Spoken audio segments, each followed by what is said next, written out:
बातमीपत्रात आता पाहूयात गल्लीपासून ते दिल्लीपर्यंतच्या ताज्या घडामोडींचा धावता आढावा। 9 नोव्हेंबर ही तारीख ऐतिहासिक असल्याचं पंतप्रधान नरेंद्र मोदी यांनी म्हटलंय। या दिवशी सर्वोच्च न्यायालयाने राम मंदिराचा निर्णय दिला होता। त्यानंतर देशभरात उत्साह साजरा झाला होता। महाराष्ट्र विधानसभा निवडणुकीच्या पार्श्वभूमीवर अकोला जिल्ह्यात नरेंद्र मोदी यांच्या सभेचं आयोजन करण्यात आलं होतं। यावेळी त्यांनी महाराष्ट्रातील विकासाचा लेखाजोखा मांडला।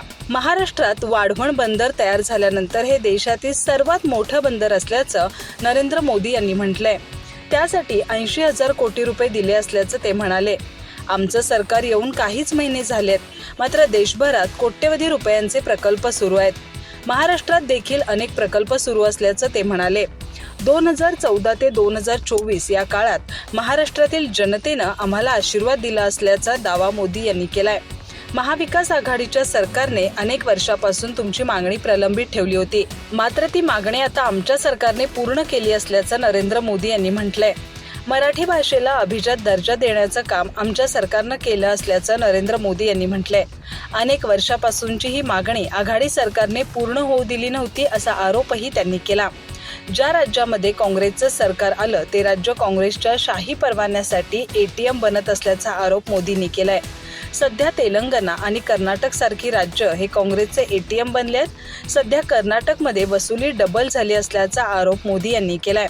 कर्नाटकात दारू दुकानदारांकडून 700 कोटी रुपयांची वसुली काँग्रेसनं केली असल्याचा आरोप पंतप्रधान नरेंद्र मोदी यांनी केलाय।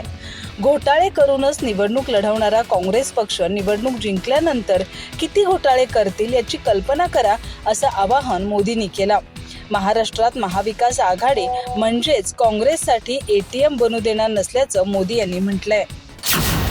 राष्ट्रवादी काँग्रेस शरदचंद्र पवार पक्षाचे अध्यक्ष शरद पवार यांनी शनिवारी पुन्हा एकदा पंतप्रधान नरेंद्र मोदी यांच्यावर निशाणा साधला।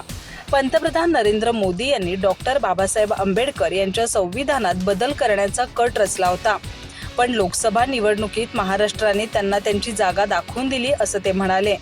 शरद पवार यांची शनिवारी उदगीर इथं सभा झाली। या सभेत त्यांनी पंतप्रधान नरेंद्र मोदी यांच्यावर संविधानात बदल करण्याचा कट रचल्याचा आरोप केला।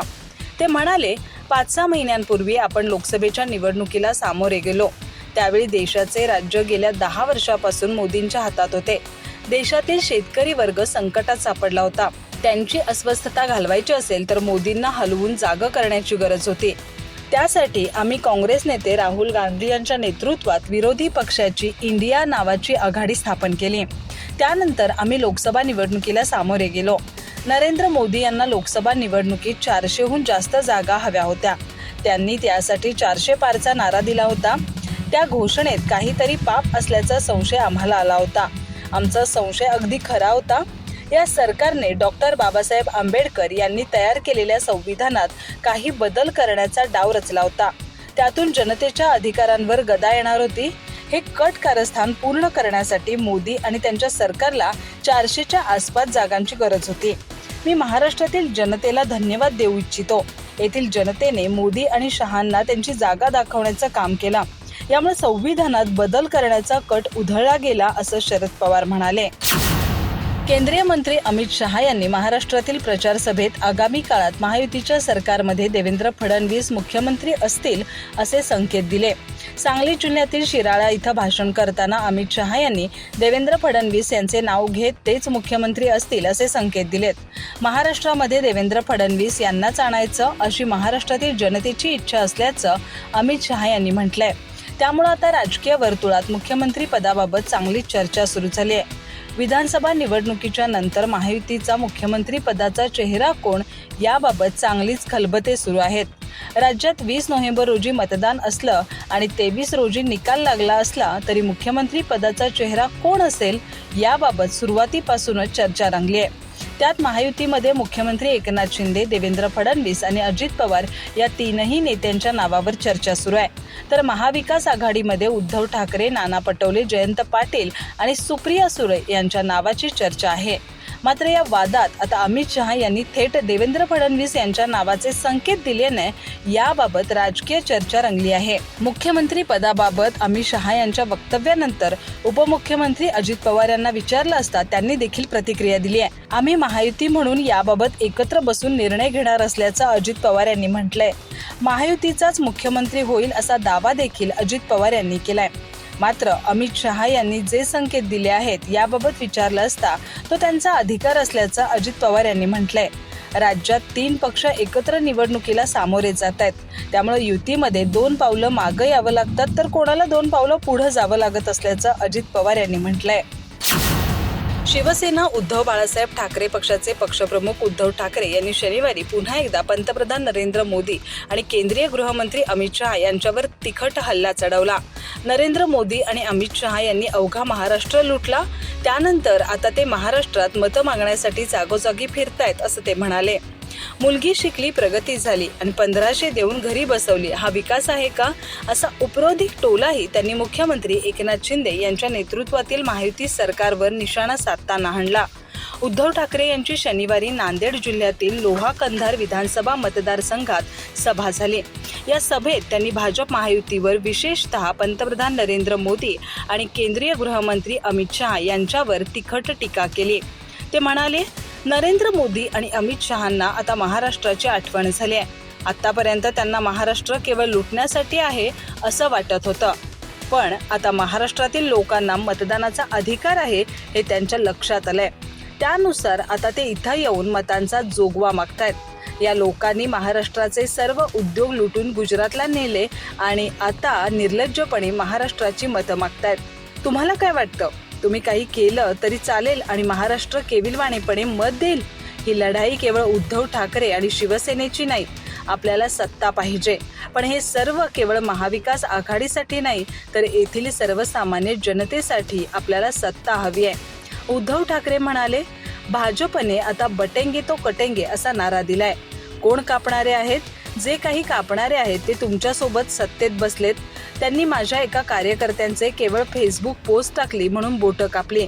ज्यांनी माझ्या कार्यकर्त्याची बोटं कापली त्यांना आम्ही आता राजकारणात कापणार आहोत असं उद्धव ठाकरे यांनी यावेळी माजी खासदार तथा अजित पवारांच्या राष्ट्रवादी काँग्रेसचे उमेदवार प्रताप पाटील चिखलीकर यांना इशारा देत म्हणाले. चिखलीकर यांच्यावर ठाकरे गटाच्या एका कार्यकर्त्याची बोटे छाटल्याचा आरोप आहे. मनसे प्रमुख राज ठाकरे हे ठाकरे असले तरी मी देखील राऊत आहे. माझं बरंच आयुष्य बाळासाहेब ठाकरे यांच्यासोबत गेलंय. बाळासाहेबांनीच घडवलेला मी राऊत असल्याचं संजय राऊत यांनी म्हटलंय. या माध्यमातून संजय राऊत यांनी मनसे प्रमुख राज ठाकरे यांच्यावर पलटवार केलाय. त्यांनी मला शिकवण्याची आवश्यकता नसल्याचं राऊत यांनी म्हटलंय. ज्याला जी भाषा समजते ती भाषा मी वापरत असल्याचं राऊत यांनी म्हटलंय. राज ठाकरे बोलत असलेली स्क्रिप्ट ही देवेंद्र फडणवीस यांनी लिहिलेली असल्याचा आरोप संजय राऊत यांनी केलाय. राज ठाकरेंवर ईडीची टांगती तलवार असल्यानं त्यांना हे बोलावं लागत असल्याचं देखील राऊत म्हणाले. भाजपच्या नादी लागलेला अजून काय बोलणार अशा शब्दात त्यांनी राज ठाकरे यांना टोला लगावला. राज ठाकरे ज्या ठिकाणी बोलले तिथं गुंडांच्या माध्यमातून निवडणूक लढवली जात असल्याचा आरोप देखील संजय राऊत यांनी केलाय. अशा गुंडांना वर्षा बंगल्यावरून सूचना येत असल्याचा आरोप देखील संजय राऊत यांनी केलाय. या माध्यमातून संजय चौधरी यांच्यावर देखील संजय राऊत यांनी टीका केली आहे. सत्ताधारी पक्षाचे नेते गुंडांच्या मदतीने निवडणुका लढवत असल्याचा आरोपही राऊत यांनी केला. प्रत्येक मतदारसंघासाठी स्वतंत्र गुंडांची नियुक्ती केली जात असल्याचा आरोपही त्यांनी केलाय. गुंडांना वापरून शिंदेचे आणि भाजपचे लोक निवडणुका लढवत असतील तर जे घडणार आहे त्याची सर्व जबाबदारी पोलिसांवर असेल अशा शब्दात राऊत यांनी टीका केली आहे. शिवसेनेतील सहकाऱ्यांना मोदी यांनी वेगळं केलं. राष्ट्रवादीतल्या कार्यकर्त्यांना, पदाधिकाऱ्यांना मोदी यांनी वेगळं केलं.